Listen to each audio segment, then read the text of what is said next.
নমস্কার, ব্রেকিং বাংলায় আপনাদের স্বাগত। আমি জয়ন্ত মজুমদার। গত কয়েকদিনে আমি যে ভিডিওগুলো করেছিলাম, অনেকেই কমেন্টে বলেছেন যে একটু অন্নপূর্ণা যোজনা নিয়ে খবর টবর করুন।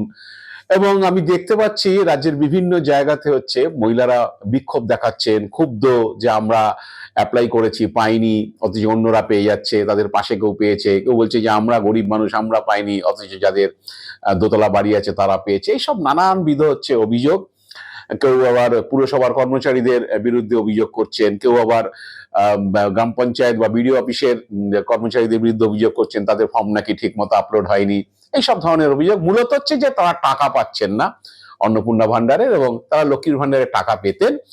তো এখন যেটা তার মধ্যে আবার আমি 2-3 দিন ধরে কয়েকটা খবর দেখছিলাম অন্নপূর্ণা ভান্ডার সংক্রান্ত, যে অন্নপূর্ণা আবার নতুন সব যে শর্ত চাপিয়ে দেওয়া হয়েছে। তা আমি প্রথমে ব্যাপারটা খুব একটা গুরুত্ব দিইনি, কিন্তু আমি চাইছিলাম যে সরকারি নোটিফিকেশন কিছু আছে কিনা। কিন্তু আমি যে সরকারি নোটিফিকেশনটা বা সরকারি নোটিফিকেশন বলবো না, সরকারি যে মিটিংটা হয়েছে, মিটিং এর যে সিদ্ধান্ত হয়েছে, যে মিনিটসটা, সেই মিনিটসটা হাতে পাওয়ার পরেই আমি বলছি যে তার নতুন নতুন আবার শর্ত চাপানো হচ্ছে, যার ফলে অনেক মহিলা তাদের স্বপ্ন ভেঙে চুরমার হয়ে যাবে, তারা সেটা পাবেন না, অন্নপূর্ণা যোজনা থেকে বাদ হয়ে যাবেন। এবং পাশাপাশি আরো যারা যে এত শর্ত চাপানোর জন্য মহিলারা একদম নাজেহাল হয়ে যাচ্ছেন।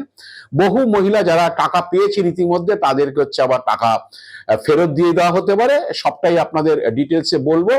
তো তার আগে আমি যে আমার চ্যানেলের দর্শকদের কাছে জানিয়ে রাখি, যারা আমার চ্যানেলটিকে এখনো সাবস্ক্রাইব করেননি তাদের কাছে চ্যানেলটিকে সাবস্ক্রাইব করার জন্য অনুরোধ রইল। আর দর্শক বন্ধুদের জানাই যে যদি ভিডিও ভালো লাগে তাহলে বন্ধু বান্ধবদের কাছে শেয়ার করুন। তো আসি যে এই অন্নপূর্ণা যোজনা নিয়ে গত 2 মাস ধরে যে দোলাচল চলছে, মহিলাদের মধ্যে যে আশা আশঙ্কা, যে অনেকে স্বপ্নভঙ্গ হচ্ছে। একরকম শুরুতে বলা হয়েছিল, এখন ক্রমাগত দিন যত যাচ্ছে তারা কি বলে একটু হতাশাগ্রস্ত হয়ে পড়ছে যে তারা সত্যি সত্যি টাকা পাবেন কিনা। তো অন্নপূর্ণার যে লেটেস্ট যে বিষয়টা, যে কারা পাবেন না সেটা নিয়ে মুখ্যমন্ত্রী শুভেন্দু অধিকারী যেটা বলেছিলেন, প্রথমে আমি আপনাদের সেটা শোনাবো। সেখানে কিন্তু মুখ্যমন্ত্রী 4টে জিনিস বলেছিলেন।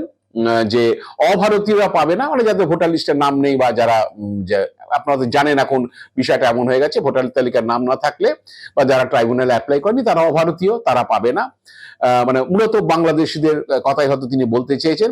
3টে বিবাহ যারা করেছেন তারা পাবেন না, কোন একটি সম্প্রদায়কে হয়তো উদ্দেশ্য করে তিনি বলেছেন। এবং যারা ভ্যাকসিনেশন নেননি তারা পাবেন না, এবং যারা সরকারি স্কুলে পড়ান না, ধর্মীয় প্রতিষ্ঠানের স্কুলে পড়ান, তারা তাদের যে ছেলেরা বাচ্চারা যদি থাকে তারা পাবেন না, সেই পরিবার। তো মুখ্যমন্ত্রী শুভেন্দু অধিকারী কি বলেছিলেন লেটেস্ট, সেটা আপনাদের আগে শুনিয়ে দিই, শুনুন। 1,10,00,000-এর বেশি মহিলার অ্যাকাউন্টে গেছে, তার মধ্যে বড় একটা অংশ উত্তরবঙ্গের মহিলারাও পেয়েছেন। তার মধ্যে ধূপগুড়িতে, ওল্ড মালদাতে জুন মাসে যারা টাকা পেয়েছিলেন কেউ কেউ বঞ্চিত হয়েছেন। আমরা হিসাব করে দেখেছি জুন মাসে 28 লক্ষ লোক পেয়েছিলেন। এবারে একদিনেই আমরা 1,09,92,000 আমি ট্রান্সফার করেছি, পরে আরো যুক্ত হয়েছেন, 1,20,00,000 মতো পেয়েছেন। তাতে 26,000 মতো আপনার পোর্টালে আপলোডের করার ক্ষেত্রে ভুল করেছিলেন। এবং এই স্কিম চলবে, কন্টিনিউ চলবে, আরো 2 মাস তারা ফর্ম ফিল আপ করতে পারবেন, কিন্তু যোগ্য লোকেরাই পাবেন, যার প্রয়োজন আছে। অভারতীয়রা পাবেন না। 3টে বিবাহ করেছেন পাবেন না, সরকারের ভ্যাকসিন নেননি পাবেন না, সরকারি বিদ্যালয়ে পড়ান না, ধর্মীয় প্রতিষ্ঠানে শিক্ষা দেন, সেও পাবেন না। যারা পাওয়ার যোগ্য তারা পাবেন। আপনারা শুনলেন। কিন্তু এইটার পরেও যেটা অন্নপূর্ণা ভান্ডারের প্রথম থেকে যেটা বলা হয়েছিল, আবেদনকারী যিনি হবেন, যে তিনি সরকারি চাকরি করলে তিনি পাবেন না, তিনি যদি কোনো পেনশন পান সরকারি তিনি পাবেন না, তিনি যদি আয়কর দাতা হন তাহলে তিনি পাবেন না। এইসব ক্রাইটেরিয়াটা তাদের ছিল। এবং 25 থেকে 60 বছর বয়স হতে হবে, এটা তো জানেন আপনারা। কিন্তু হচ্ছে বুধবার দিন যে নারী ও শিশু কল্যাণ দপ্তরের সচিব যে মিটিংটি ডেকেছিলেন, যে মিটিং এ সারা রাজ্যের মোটামুটি জেলা স্তরে ডিএম থেকে এসডিও, এডিএম, এরকম বিডিও এরা সমস্ত জয়েন করেছিলেন এবং ওই দপ্তরের আধিকারিকরা জয়েন করেছিলেন, ব্যাংকের সমস্ত নোডাল অফিসার যারা তারা জয়েন করেছিলেন। সেখানে কতগুলো নতুন সিদ্ধান্ত হয়েছে, আমি সেই সিদ্ধান্তের যে মিনিটসটা সেটা আপনাদের দেখাবো।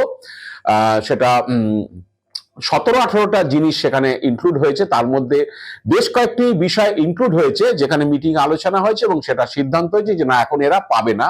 তার মধ্যে হচ্ছে প্রথম হচ্ছে আশা কর্মীরা পাবেন না, যেহেতু মানে সেখানে বলা হচ্ছে মিটিং এ মিনিটসে যেহেতু যে এরা পাবে কি পাবে না, তখন বলছে যে অনারেরিয়াম বা যে রেমুনারেশন এরকম যদি কেউ গভর্নমেন্টের পেয়ে থাকে, এখানে গভর্নমেন্ট সার্ভিসের কথা বলা হচ্ছে না, যদি গভর্নমেন্টের থেকে কোনো টাকা তারা পেয়ে থাকেন যে প্রতি মাসে যে সাম্মানিক হিসাবে যেভাবেই হোক হচ্ছে, তো তাতে তারা পাবেন না। সেখানে বাদ পড়ে যাচ্ছে আশা কর্মীরা, বাদ পড়ে যাচ্ছেন অঙ্গনওয়াড়ি কর্মীরা, বাদ পড়ে যাচ্ছে সিভিল ভলেন্টিয়ার, অনেক মহিলা সিভিল ভলেন্টিয়ার আছেন আপনারা জানেন, এবং পার্শ্ব শিক্ষকরা, যেহেতু তারা গভর্নমেন্টের থেকে প্রতি মাসে অনারেরিয়াম পায়, এরা পাকা চাকরি নয় বা সেরকম কিছু নয় যে তাদের প্রভিডেন্ট ফান্ড আছে, অমুক আছে, তারা অমুক স্কেলে আছে, এই পে কমিশনের আন্ডারে আছে, সেসব বিষয় না, কিন্তু তারা বাদ চলে যাবেন।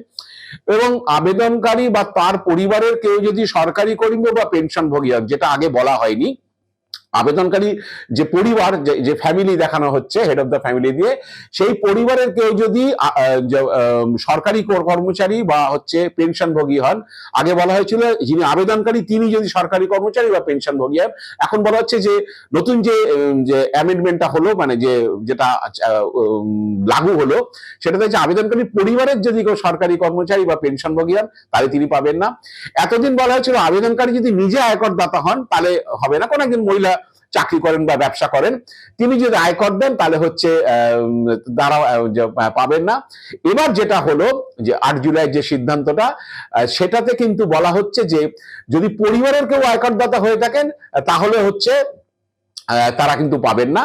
এবং এর সঙ্গে আরো যুক্ত হয়েছে, ধরুন আবেদনকারীর পরিবারের কারো জিএসটি আইডেন্টিফিকেশন নাম্বার রয়েছে, বাড়িতে 3টি পাকা ঘর থাকলে এবং 50 ডেসিবেলের বেশি যদি জমি থাকে, তাহলে সেখানে গিয়ে হচ্ছে সরকারি আধিকারিকরা সিদ্ধান্ত নেবেন যে তিনি পাবেন কিনা।